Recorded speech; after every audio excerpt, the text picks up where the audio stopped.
जय भीम, जय भारत, जय संविधान। मैं गौतम रत्ना अंबेडकर नेशन चैनल से। और आज मैं आपको कोरोना से रिलेटेड जो लॉकडाउन है, इन सब पर हम आज बात करेंगे, क्योंकि 2-3 दिन का मैं जो अपडेट देख रहा हूँ, उस पर आपके सामने बात करना ज़रूरी है। लोगों को अवेयर करना और लोगों को बताना क्या देश के हालात हैं और किस इस हालात के लिए कौन ज़िम्मेदार है, कौन नहीं है। तो एक अब आपने देखा होगा, अक्सर आपने सुना होगा कि हम जब साँस लेते हैं, तो कार्बन डाइऑक्साइड छोड़ते हैं और ऑक्सीजन हम साँस में अंदर लेते हैं। तो मुझे समझ नहीं आया अभी तक, जो डॉक्टर्स बोल रहे हैं कि डबल-डबल मास्क लगाइए, मास्क लगाइए, मास्क लगाइए। कोई भी डॉक्टर ने अभी तक, किसी भी हॉस्पिटल के डॉक्टर ने उसका एक साइंटिफिकल रीज़न नहीं दिया है। सिर्फ़ कह रहे हैं कि हवा मास्क लगाने का मतलब है कि हवा में वायरस है और हवा से वायरस जब आप मास्क लगाएँगे तो रुकेगा। लेकिन वो डॉक्टर, इस पर कोई किसी डॉक्टर ने, चाहे वो एम्स के डॉक्टर हैं, चाहे जिन्होंने इस मेडिसिन को बनाया है, प्राइवेट सेक्टर के डॉक्टर हैं, चाहे वो गवर्नमेंट के रिसर्च इंस्टीट्यूट के, आईआईटी के लेवल पर जो रिसर्च हो रही है, अभी तक किसी का भी मैंने अपडेट ये नहीं देखा है कि मास्क लगाने से जो कार्बन डाइऑक्साइड बाहर निकलना चाहिए, वो मास्क लगाने से कार्बन डाइऑक्साइड मास्क से वहीं रुक करके वापस कार्बन डाइऑक्साइड ही आप अपने सांस के अंदर ले रहे हैं। तो ये, जब आप ऑक्सीजन ले ही नहीं रहे हैं, तो आपको जो सांस लेने में तकलीफ है वो तो बढ़ेगी। और जब बढ़ेगी तो आपको फिर हॉस्पिटल का रुख, और आपको ऑक्सीजन के लिए, ऑक्सीजन लेवल आपका डाउन होगा तो आपको ऑक्सीजन लेना पड़ेगा। इसके पीछे का कारण अभी तक हमें किसी भी, कहीं भी सोशल अपडेट पर, कहीं भी किसी मीडिया के माध्यम से, किसी भी डॉक्टर ने अभी तक इसको क्लेरिफाई नहीं किया है। और मैं खुद जहाँ तक महसूस करता हूँ कि मास्क लगाने से हम कार्बन डाइऑक्साइड छोड़ रहे हैं और वही हमको वापस लेना पड़ रहा है, जिसकी वजह से शायद ये ऑक्सीजन का जो लेवल है, हर आदमी का डाउन हो रहा है। और देश में इतने बुरे हाल कर दिए हैं यहाँ की इन सरकारों ने कि पूरे देश के अंदर ऑक्सीजन का अभी तक भी, जितने उसकी रिक्वायरमेंट पूरे देश में हो रही है या है, वो अभी तक कहीं से भी पूरा करने की कोई बहुत अच्छे प्रयास के रूप में नहीं कहीं भी देखने को मिल रहा है। कह सब रहे हैं, सारी सरकारें कह रही हैं, हम वहाँ से मंगा रहे हैं, यहाँ से मंगा रहे हैं। लोगों का मरना और कोरोना वायरस के लोगों की संख्या, बीमारी से बढ़ने की संख्या लगातार क्यों बढ़ रही है? ऑक्सीजन क्यों नहीं है? लोगों के मरने की संख्या क्यों बढ़ रही है?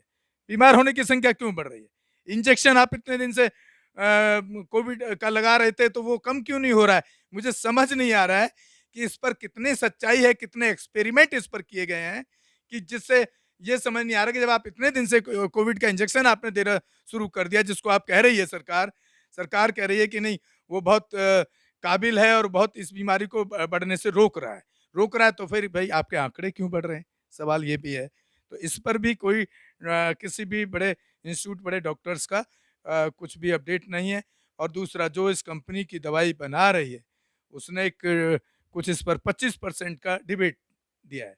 वो डिबेट के बदले उसको वायु सुरक्षा श्रेणी दे दी गई है। भाई ये कौन-सा कानून है कि आप, वो उसने रेट कम कर दिया, रेट, कहीं कोई प्रॉफिट तो अपना छोड़ता नहीं है प्राइवेट सेक्टर के अंदर, क्योंकि लालाओं की दुकान प्राइवेट सेक्टर चलाते हैं। जिस रिसर्च को गवर्नमेंट के किसी इंस्टीट्यूट को करना चाहिए था, एम्स जैसे बड़े हॉस्पिटल या और बड़े जो इंस्टीट्यूट है उनको करना चाहिए था, वो प्राइवेट सेक्टर उस पर रिसर्च करके दवाई बना रहा है। तो ये कहीं न कहीं हमारे इस देश की सरकार की नाकामी है, और ये सरकार निकम्मी है एकदम। कोई आज तक किसी भी स्टेट की सरकार में, खास तौर से भाजपा और मोदी और आरएसएस कथित जो सरकार है, इनका आज तक पूरे किसी भी स्टेट के अंदर कोई भी अच्छा काम नहीं है। अब आइए दूसरा, आप कोरोना पर, कुंभ के मेले पर, आखिरी वाले दिन भी कुंभ पर, आखिरी वाले दिन कुंभ का मेला जारी रखा गया। क्यों जारी रखा गया भाई? जिस दिन मेला खत्म होता है, कल परसों, तो आप उठा करके तुरंत वहां पर लॉकडाउन और कर्फ्यू लगा देते हैं। क्या धर्म धर्म जरूरी है या लोगों की जान जरूरी है? मैं ये पूछना चाहता हूँ मोदी और वहां के जो मुख्यमंत्री रावत सरकार से, ये पूछना चाहता हूँ कि धर्म जरूरी है या लोगों की जान जरूरी है? रही दूसरी बात, कि हिंदू राष्ट्र बनाने का इनका जो मोटो था, आज इनको शर्म आनी चाहिए कि जो आप हिंदू राष्ट्र की बात बनाने की करते हो उस देश को, वही दूसरे देश, जिसमें आपके मुस्लिम कंट्री भी हैं, क्रिश्चियन कंट्री भी हैं, बुद्ध कंट्री भी हैं, मैक्सिमम वही कंट्री आपको टेक्नोलॉजी से लेकर के रॉ मटेरियल, मेडिसिन का लेकर के, वही कंट्री ऑक्सीजन से लेकर के आपको सब आज हेल्प करने के लिए तैयार खड़े हैं, क्योंकि मानवता के नाते तैयार खड़े हैं। और इसलिए खड़े हैं कि बाबा साहब भीमराव अंबेडकर ने हमारे जो कॉन्स्टिट्यूशन में धर्मनिरपेक्ष को सर्वोपरि रखा, तो उसकी वजह से आपकी देश की जो आज पूरे वर्ल्ड वाइड जो इज्जत है, वो मोदी का बनाया हुआ नहीं है, किसी मनमोहन सिंह, इंदिरा गांधी का बनाया हुआ नहीं है। वो अगर धर्मनिरपेक्ष राष्ट्र की अगर छवि बनाने का जो बाबा साहब का जो निर्णय है संविधान के अंदर, उसकी वजह से आपके देश की एक धर्मनिरपेक्ष राष्ट्र छवि है, जिसकी वजह से आपको आज पूरा देश इस कोरोना की बीमारी में आपको हर टेक्नोलॉजी देने से लेकर के आपको सहायता करने को तैयार खड़ा है। तो ये मैं अपने खास तौर से सभी साथियों को और सरकार से भी, सरकार से तो अपील ही कर सकते हैं, लेकिन वो अपील सुनती नहीं है किसी की। लेकिन बहुजन समाज के साथियों को ज़रूर अवेयर करना चाहता हूँ कि ये हिंदू राष्ट्र की जो कहानी है, इस भाजपा और मोदी और योगी और इनकी सरकारों की, इससे आपको सावधान रहने की ज़रूरत है। जिस दिन ये हिंदू राष्ट्र बना देंगे, उस दिन ये देश को दोबारा से समझ लीजिए कि देश गुलामी के रास्ते पर जाएगा। उस दिन आपके साथ में ना तो ये कोई ऐसी महामारी, ऐसे बीमारी के अंदर, ऐसे हालात के अंदर ना आपको कोई रक्षा के लिए आपको सहयोग करेगा, ना आपको कोई मेडिकल, ना कोई टेक्नोलॉजी के लिए आपको सहयोग करेगा। तो ये बहुत एक समझने की बात है। तो इस तरह की चीज़ें देश में हो रही हैं। देखिए कनाडा ने अभी टीके के लिए मशीनें आएँगी कनाडा से। सब पूरा पूरा जो वर्ल्ड वाइड लेवल पर सब पूरे देश को हेल्प कर रहे हैं, पूरे दूसरे कंट्री। और देखिए साइकिल पर सब लेकर घूमते रहे। ये आपके यूपी का किस्सा है, जहाँ का मुख्यमंत्री योगी कहते हैं कि वहाँ ना ऑक्सीजन की कमी है, ना दवाई की कमी है, ना एम्बुलेंस की कमी है। अरे तो भाई क्या इस गरीब आदमी को, इनको शौक लगा है कि साइकिल पर सब लेकर जाएगा वो? वो बैठे हैं अपना कोरोना के उसमें, कोरोना काल में अपने घर में बैठे हैं आराम से, फरमा रहे हैं, अरे कुछ तो शर्म करो, कुछ तो इस देश के लिए सोचो, कुछ यहाँ के मानवता के लिए कुछ तो सोचो, कुछ तो इस देश के लिए करने की बात करो। तो इस तरह के हालात अ, इस तरह के हालात पैदा देश के अंदर हो रहे हैं।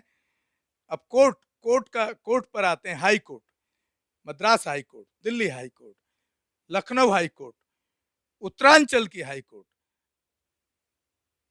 जिम्मेदार ठहरा रही है कोरोना बढ़ाने को इलेक्शन कमीशन को, कि इलेक्शन कमीशन ने गाइडलाइन नहीं तय की, इलेक्शन कमीशन इलेक्शन क्यों करा रहा है? तो भैया कोर्ट को ये पता नहीं है, हाई कोर्ट को ये जो 4-5 हाई कोर्ट के जो डिसीजन आए हैं इस तरह के, क्या इन कोर्ट को मालूम नहीं है कि जो इलेक्शन कमीशन कमेटी बॉडी को जो आप इंडिपेंडेंट बॉडी कहते हैं कि वो किसी के दबाव में काम नहीं करती है, तो मैं आपको बता देना चाहता हूं, वही इलेक्शन कमीशन मोदी और इस भाजपा और आरएसएस सरकार के दबाव में काम कर रहा है। क्योंकि जब जो सरकारें आती हैं, इस तरह के जो चेयरमैन बनाए जाते हैं, इस तरह के जो कमिश्नर इस तरह की बॉडी के बनाए जाते हैं, वो तथाकथित उसी सरकार के समर्थक लोगों को बैठाया जाता है, ना कि वहाँ पे निष्पक्ष आईएएस या आईपीएस या इस तरह के लोगों को कमिश्नर बनाया जाता है। तो इसलिए कहीं न कहीं वो दबाव में काम करते हैं। आज भी यूपी के अंदर इलेक्शन हो रहा है, जिसमें कि कोर्ट ने सवाल उठाया कि इलेक्शन ड्यूटी में 135 लोग, अखबार की रिपोर्ट है, पता नहीं कितने मरे होंगे नहीं पता, तो वो उस पर सवाल उठा रहा है कि भाई क्यों ना इलेक्शन कमिश्नर को इस हत्या का जिम्मेदार माना जाए। अरे मैं आपसे पूछना चाहता हूँ हाई कोर्ट और सुप्रीम कोर्ट से कि इस इलेक्शन कमीशन को हत्यारा क्यों कह रहे हैं आप? क्योंकि आपके यहाँ पर भी जो जजेस बैठे हैं, वो कहीं ना कहीं इस सरकार की नुमाइंदगी करते हैं।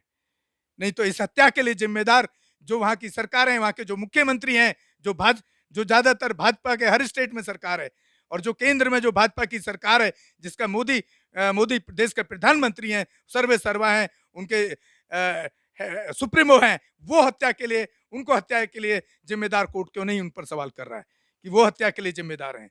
जो हत्याएं, जो लोग मरे हैं, जो लोग इस कोरोना के चपेट में आकर के मरे हैं, जिनको दवाइयाँ ऑक्सीजन न मिल रही हैं, उसके लिए खाली इलेक्शन कमीशन को जिम्मेदार ठहराना कोर्ट का मेरे को नहीं लगता कि ये एक कोर्ट ने कोई बहुत अच्छा और बहुत कोई उसके ऊपर एक उंगली उठाई है। वो सरकार के ऊपर कोर्ट उंगली क्यों नहीं उठा रहा है, सवाल ये भी है।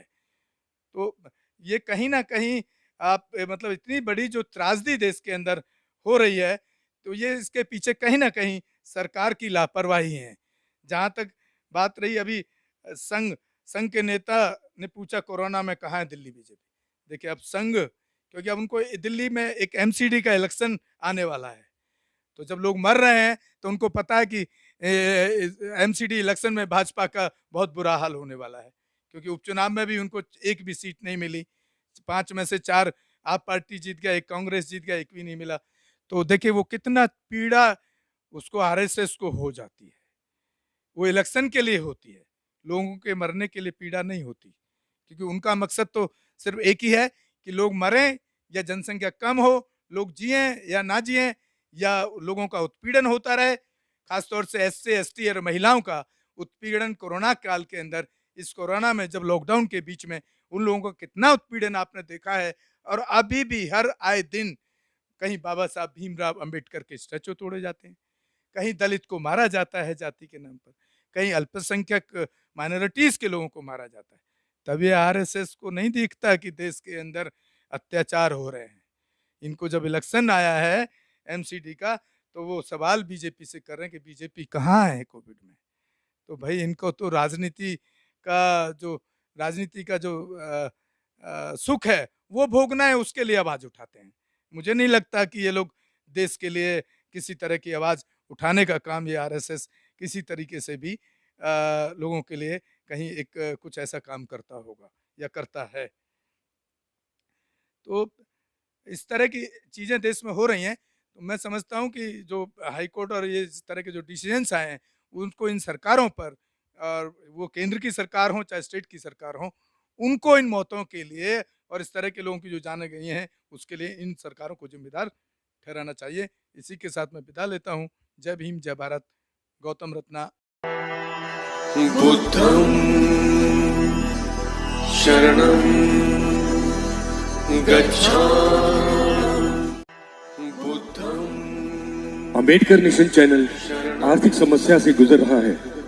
अगर आप बहुजन समाज में बाबा साहेब अंबेडकर और तथागत बुद्ध की विचारधारा को अधिक से अधिक लोगों तक पहुंचाना चाहते हैं तो हमें आर्थिक सहयोग प्रदान करें, ताकि हम अपने चैनल के माध्यम से देश विदेश में समता, बंधुता, एकता और संवैधानिक अधिकारों को ज्यादा से ज्यादा लोगों तक पहुंचा सकें। आप अपनी सहायता राशि नीचे लिखे खाते में जमा करा सकते हैं। खाता धारक गौतम रत्ना, खाता संख्या 316957686551, IFSC कोड SBIN 0060336, बैंक भारतीय स्टेट बैंक। आप हमारे बैंक खाते का विवरण स्क्रीन पर भी देख सकते हैं।